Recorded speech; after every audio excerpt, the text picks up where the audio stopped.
Aftershocks this morning, as we mentioned. KTVU's Brooks Giroux is in the town of Fortuna near the earthquake's epicenter to show us the latest on the recovery efforts there. Brooks, how does it look this morning? We are along Main Street, and the big story here, no power. You can see behind me that the traffic lights are out, and actually it has really looked like a ghost town out here. We've seen cars coming and going, but no people, and all of the businesses are closed. Not a single one is open, and many of them have tags like this, a red tag that says, "Do not enter, unsafe to occupy." In fact, this entire building has been red tagged. There are many, many businesses, and we'll show you a couple of reasons why. Again, here's another one that's been red tagged. They also have this note here, that's from PG&E, informing them that the gas has been shut off. But you can see what this earthquake did. Look at how it actually pulled some of the building away. You can see the crack all the way up here. There are many of these all around this building.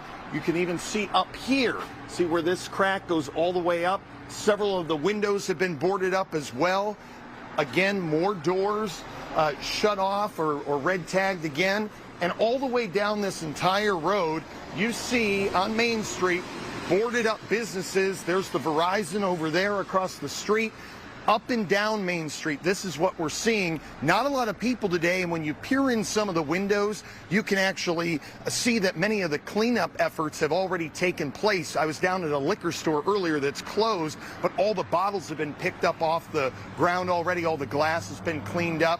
There are a few businesses that have some signs in the window. One actually said, "Lord, help us. We hope to be open on Thursday." So they're hoping the power will come back soon. That's a big problem right now. Many people throughout Humboldt County have no power. We did see a couple of homes a couple streets over that have some generators going just to keep the lights and maybe a little heat on in there. Brooks, do you know if there's any shelters in the area for people there? Because with no power, no electricity, no gas, I imagine it can be kind of cold up there and people need someplace to go. Yes, there are two shelters, one in Fortuna, one in Rio Dell. The one here in Fortuna is at the firehouse. Now, we have not visited there, but the American Red Cross is there if people do need some assistance or they need to warm up. We also saw last night that there were firefighters going door to door, providing bottled water and blankets for people who wanted to stick around their homes. You know, Brooks, after situations like major emergencies, when we see in these wildfires that we've had here, we see a lot of the crews from PG&E out on the streets. We know that yesterday about 70,000 initially were reported to be without power. Now that number is way down. Do you see a lot of that work being done as you've been on the roads there since yesterday?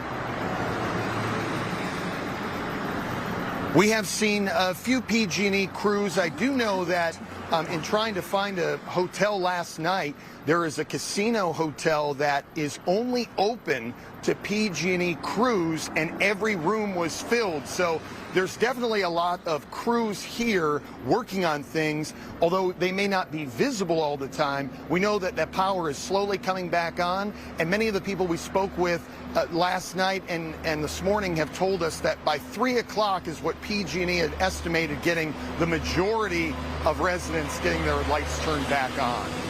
Brooks, we can see some of the cars and the traffic going behind you. We know that there have been some problems with some of the roadways and some of the bridges in the area. Have you seen any signs of that, or are most of the thoroughfares pretty open for people to at least come and go? Well, the major issue was near the Ferndale Bridge going into Ferndale. We saw Caltrans crews when we were making our trip from Eureka here to Fortuna this morning. I'm not sure if that bridge is back open yet, but that was the area where the bridge and the road had actually buckled, and there were some traffic problems there.